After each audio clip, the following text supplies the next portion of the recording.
Today we're going to prepare patacones or tostones, right? We are going to need plantains, garlic, and oil. Okay, we peel the plantain. Okay, now we cut it into pieces. We put the garlic into the garlic crusher and add some salt in it. And you have to start to smash the garlic. Okay, now we mix the crushed garlic with water.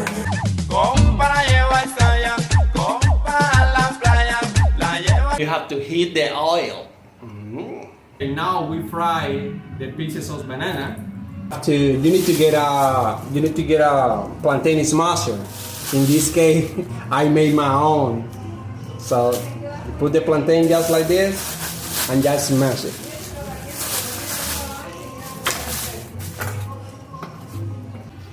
We got the patacones into the garlic water and fry again.